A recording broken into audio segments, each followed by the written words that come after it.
Paribhasharanam. Today we are going to see the 14th shloka of Saundarya Lahari. As usual, we will recite the 11th, 12th and the 13th shloka we learnt earlier once and then go to the learning of the 14th shloka. चतुर्भिः श्रीकण्ठैः शिवयुवतिभिः पञ्चभिरपि प्रभिन्नाभिः शम्भोः नवभिरपि मूलप्रकृतिभिः चतुश्चत्वारिंशत् वसुदलकलाश्रत्रिवलय त्रिरेखाभिः सार्धम् तव शरणकोणाः परिणताः त्वदीयं सौन्दर्यं तुहिन गिरिकन्ये तुलयितुम् कवीन्द्राः कल्पन्ते कथमपि विरिञ्चि प्रभृतयः यदा लोकौत्सुक्यात् अमरललनायान्ति मनसा तपोभिर्दुष्प्रापामपि गिरिशसायुज्य पदवीम् नरं वर्षीयांसं नयनविरसं नर्मसुजडम् तवापाङ्गालोके पतितमनुधावन्ति शतशः गलद्वेणीबन्धाः कुचकलशविस्रस्तसिचया हठाद्रुट्यत्काञ्च्यः विगलितदुकूला युवतयः. Before we go to the learning of the shloka, here we are going to note down a few places where we will be splitting the shloka in order to recite easily and properly. In the first line, Kshitaushat Panchashad Dvishamadhika is there. We are splitting it as Kshitaushat Panchashat. The first ta is used here instead of the third ta, and the next word is starting as Dvishamadhika Panchasha Dudake. In the second line, Hutashe Dvasashti Chaturadhika is split as Hutashe Dvashashtihi Chaturadhika, and then the rest goes on. Third line, Dividvishat Trimshan is given in some books, but we are splitting it here as Dividvishat Trimshat Manasicha, then goes on. So these are the few places that we are splitting here. Please take a note of it so that it will be easy for you to practice.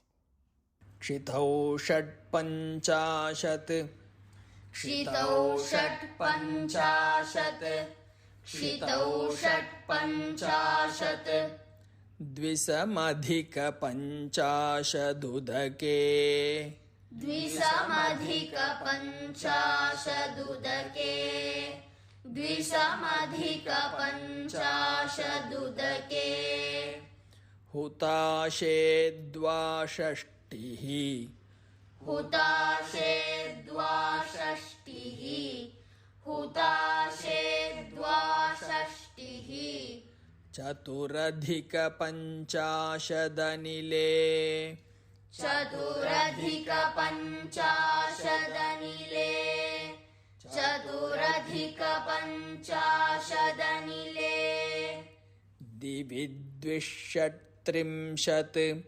दिविद्विषट्त्रिंशत् दिविद्विषट्त्रिंशत् मनसि च चतुष्षष्टिरिति ये मनसि च चतुष्षष्टिरिति ये मनसि च चतुष्षष्टिरिति ये मयूखास्तेषाम्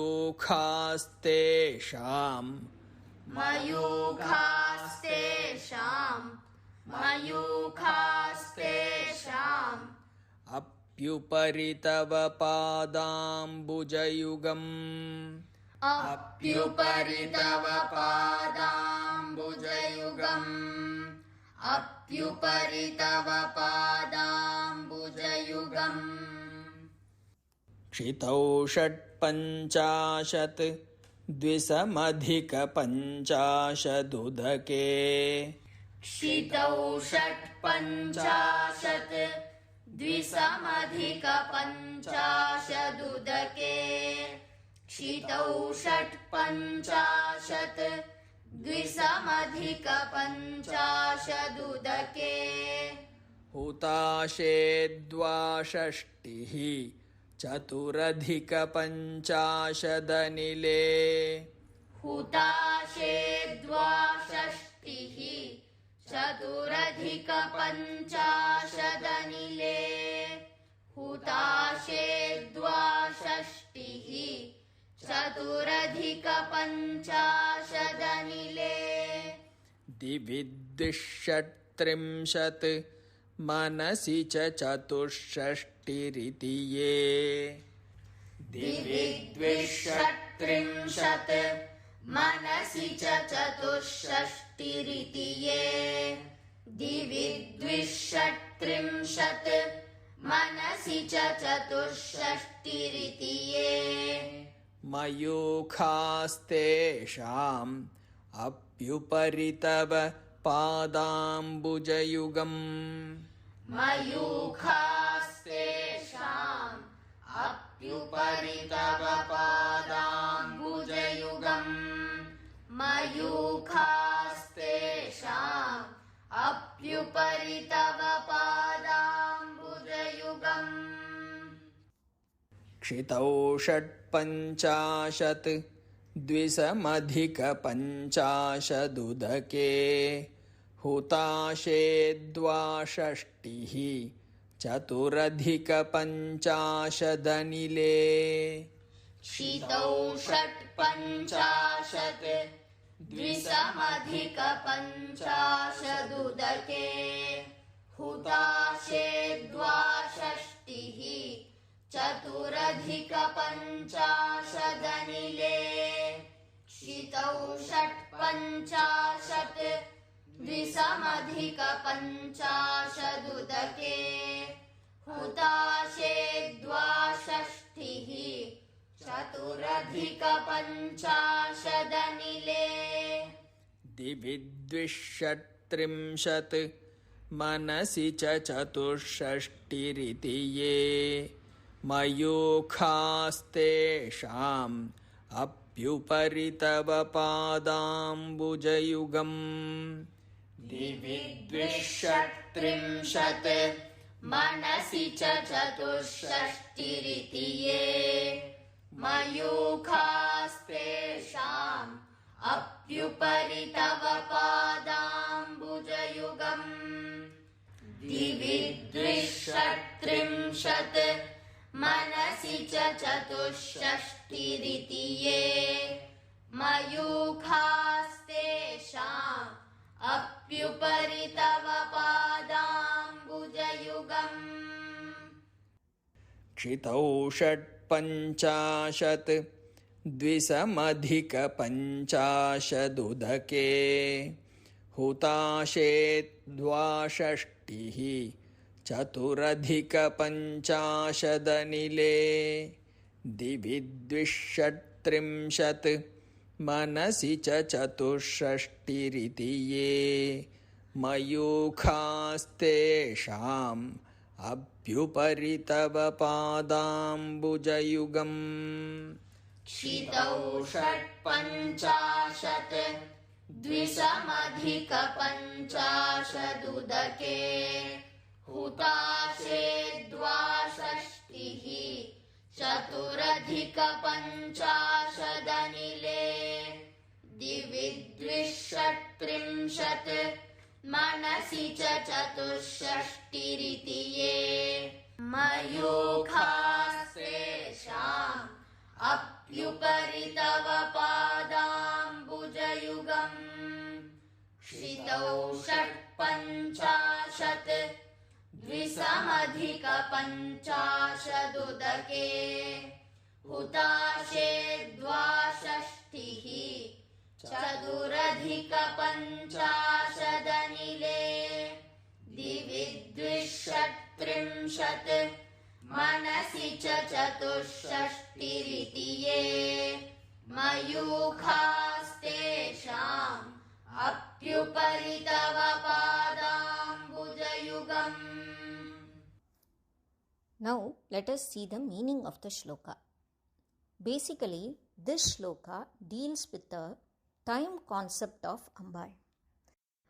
Here Acharyal in this shloka describes Ambal as the Kala Swarupam, that is, she is time and she is also beyond time, is then later established by Acharyal.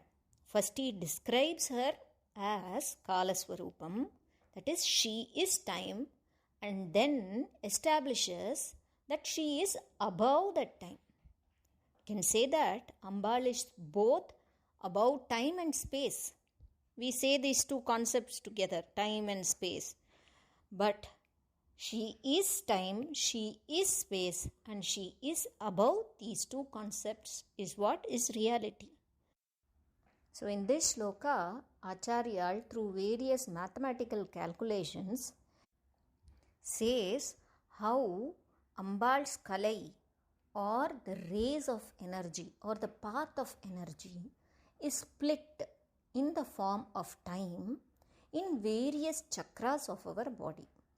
If we remember, we have seen that there are 6 chakras in our body and finally 1 chakra in our head. In the 9th shloka, Acharya explained the various tattvams that are connected with these 6 chakras and how the Kundalini energy, which is in the form of Ambal, goes through these chakras and finally reaches the 7th chakra in our head, which is called as Sahasrara chakra. You can also go back to that shloka, listen to the explanation there, and then come back to this shloka's explanation to have a better understanding of all these chakras. Here in this shloka, Acharya goes one step further and gives how Ambal, or that energy, is split into various kalais of Ambal, or the rays of light or energy, we can say, the path of energy in these chakras. How many rays, how it is split. Generally we know that in a year there are 360 days roughly. Even in various financial calculations and during maintenance of books of accounts, we generally consider a year to be 360 days and do our calculations. That is roughly 30 days per month, and then we do our calculations. In the Vedic way of calculations also, year is considered to be having 360 days and it is divided into 6 ritus with the average number of days for each ritu. This will be the underlying basis in which Acharya is going to go with this shloka. Now we will see the meaning of the shloka word by word. First line is Kshitau Shat Panchashat Dvishamadhika Panchashadudake. Kshitau means earth or bhumi. So the earth element, which denotes to which chakram? The first chakram, Mooladhara chakram. The Mooladhara chakra corresponds to the earth element, and in that chakra, that is the first chakra, Shat Panchashat. Panchashat means 50. Shat means 6. So together, Shat Panchashat means 56. So, in the Mooladhara chakra, which corresponds to the Bhumi or earth element or tattva, the kalas are Shat Panchashat. Kalas we can say as rays, because here in the shloka itself, Acharya has given the word Mayukha. So it means rays or lines. In the first chakra, that is Mooladhara chakra, with the earth tattva, Ambal is in the form of Vasanta Rutu with 56 kalas, is the meaning of the line here. The next part, Dvishamadhika Panchashadudake. Panchashat we already know. Udake means water. This denotes to the second chakra, which is Manipuraka chakra, which corresponds with the water element or Jala Tattva. Here in this chakra, Dvishamadhika. Dvi means 2. Adhika Panchashat. 50 plus 2, which is 52. So, in the next chakra, she is with 52 kalas. Next line, Hutashe Dvashashtihi. Hutashe means fire. So, this chakra corresponds to the fire tattva, which is Swadhisthana chakram. So, in this chakra, what is the count that Acharya is giving? Dvashashtihi. Sashtihi is 60. Dva means 2. Dvasashtihi means 62. In the next chakra, we are going to the next one. That is Anahata chakram, which corresponds to air. Chaturadhika Panchashad Anile. Anile means air. Here the count is Chaturadhika Panchashat. Chatur means 4, Adhika means more, Panchashat is 50. So 50 plus 4, 54. Next line, Dividvishat Trimshat. Divi means Akasham or space. This is corresponding to the chakra, which is the 5th chakra, Vishuddhi. Divi Dvishat Trimshat. Acharya is playing with words here to create a very nice rhyme and giving a very alankaram to the poetry here. Trimshat is 30. Shat Trimshat is 36. But here he is not telling 36. Here he has added one more word to it, Dvi. First word is Divi. Here it is Dvi. Dvi means 2. So 36 into 2 is 72. He could have given directly 72 like what he had done with other numbers. But for the sake of this poetry and rhyme, he has given it as Divi Dvishat Trimshat. It is very nice to hear this line. So for that, he has given it like that. So 36 into 2 is 72. And in this Vishuddhi Chakram, which corresponds to Akasham, Ambal's Kalai is 72. Next one is Agnya Chakram. This corresponds to the mind. The place this chakra is said to be there is in between the place of 2 eyebrows. So, in this chakra, Agnya Chakra, what is the count that Acharya is giving? Manasicha Chatushashti Ritiye. Chatushashti. Shashti is 60. Chatushashti is 64. Before in Swadhisthana Chakra we saw Dvasashti. Here it is Chatushashti. Manasicha Chatushashti Ritiye. Itiye are there. Thus, continuing in the next line, what are there? Mayukaha Tesham. Mayukaha, as told before, Mayukaha means rays or lines. Tesham apyupari. Apyupari is api plus upari. Even above all of that. Above all of that means above all these chakras. What is the final chakra? We have seen that it is the Sahasrara chakra, which is said to be in the head. This is the final chakra, and above all these 6 chakras, this chakra is there. That is what is said here. Above all these 6 chakras. In that place, that is Sahasrara chakra, Tava Padam Bhuja Yugam. Tava is your Padam Bhuja Yugam. Pada is feet. Ambuja is lotus. So, lotus feet. Yugam. So, 2, plural. 2 lotus feet. Here, in this chakra, Acharya has not given any specific number. In other chakras, he has given whatever number, like 62, 54, 64, everything he has given. And it corresponds to every ritu. But here, in this chakra, Acharya has not given any specific number to it.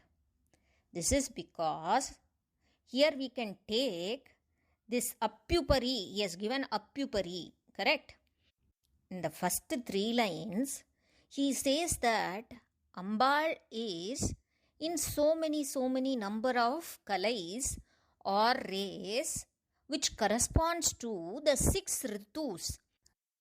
That is, Ambal is represented in these chakras as a Kala Tattvam, that is, time, in the time Tattva, which means you are time. So he says that you are time. But after that, he says Apyupari, you are even above that. Here, that can be considered as even above time.